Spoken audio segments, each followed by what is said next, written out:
This is the Habit Influencer. This is the show where we talk to you about all the latest information, insights, techniques on how to have positive habits in your life. Habits that will give you more fulfillment, better health, better career, better personal relationship. The mindfulness approach to habit building.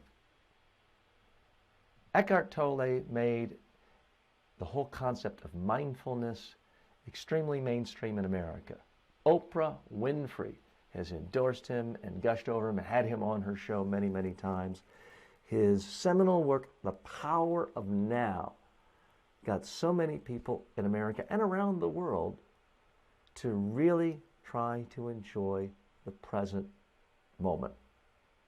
Now, Tolle is a fascinating character. He had, by his own estimates, something like a breakdown where he just sat on a bench for a year and a half in his native country in Europe, reflecting, thinking. And he came up with his, in some ways, radical philosophy. In some ways, it's building on Eastern philosophies, which is that the only time we really have is now. The past is gone. You can never go back to it. The future is always going to be the future.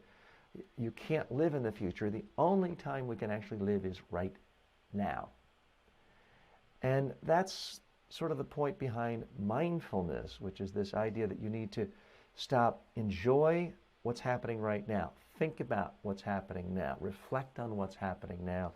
And it can be as simple as being aware of the breath going in through your nose and out of your mouth, and trying not to think about 50,000 other things, emails, texts coming up, the to-do list next week. About simply enjoying the present moment. The reason this resonates with me so much when it comes to thinking about habits is, to me, that's what habits are. Habits are about the present. So many people, when it comes to improving themselves, they either want to talk about their past. They want to go to their psychotherapist and talk about how their mommy or daddy did this or was rude, and it's past. And some of that may be helpful. I'm not in any way knocking psychotherapy. But I do think if you spend the majority of your time fixating on the past, you're not actually living a life. The other extreme is so many really ambitious people who spend all of their time in the future. And this can start in high school. People say, well, I'm not going to enjoy high school now because I have to get good grades to get into that elite Ivy League university. And then they get into the Ivy League university.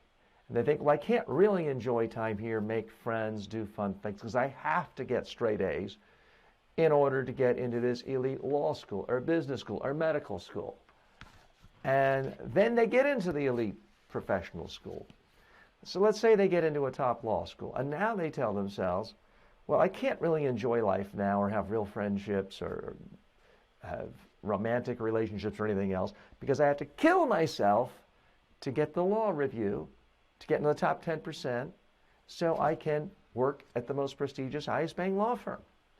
And then that works. And now they're 26 years old or so, and they're in this law firm. Now they can start living, right? Now they can live in the present? No, because if you do all that work, all that does is set you up to work 15 hours a day at that law firm doing billable hours. So then you think, well, if I just pay my dues and just kill myself for the next 7-10 years, then I'll make partner. Then everything will be great. And then finally, age 35, sometimes 40, you become partner. Where did life go? Your entire life was spent in the future. Now, you may have had to cultivate certain good habits to do that. The habits of hard work and the habits of focus. I'm not denigrating those at all. But if you spend your whole life working for the future, you have no present. You've destroyed so many aspects of what makes for fulfilling life. You haven't created joy. You haven't really experienced leisure. You don't have the maximum benefit of relationships with friends, family, romance. And that is the big problem. if you don't take a more mindfulness-based approach to life. Of course, I want you to think about the future.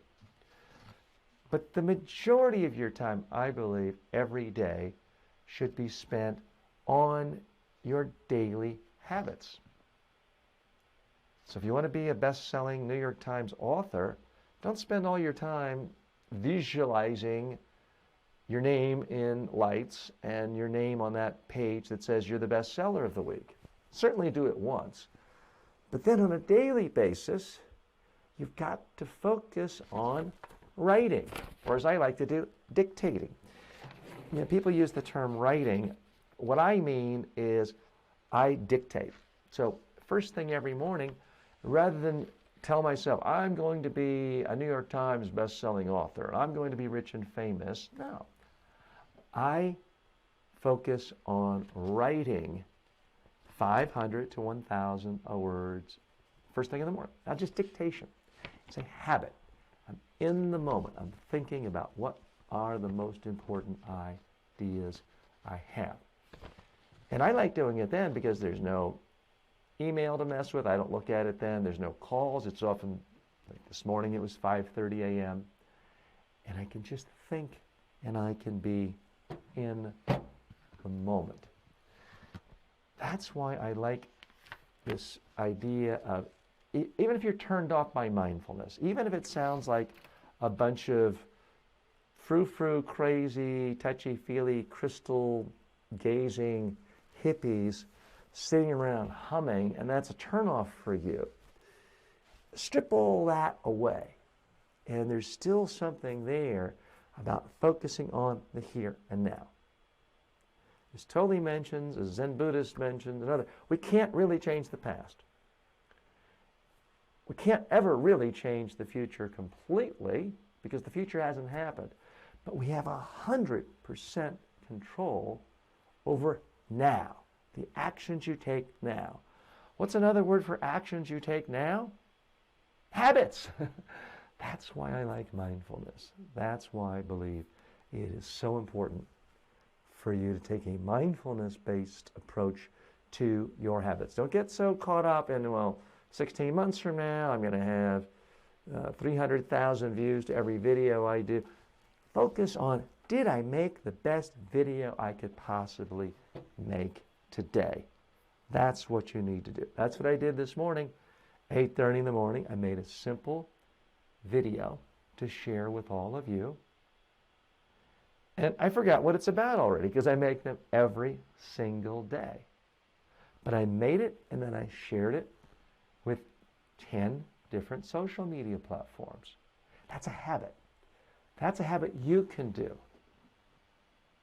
That's a habit anyone can. We can't all be social media stars and have 10 billion viewers. I don't have that. But every one of us can share one idea 7 days a week, 15, 20 seconds a day, with thousands of people. If you just take 15 or 20 seconds to make one video and then post it on a dozen or so social media sites for free. The power of mindfulness will keep you focused on what matters most, your daily habits. That's about all for now, but if you like this and you want to see more, please follow me on any of the links you see below. I'm TJ Walker. See you soon.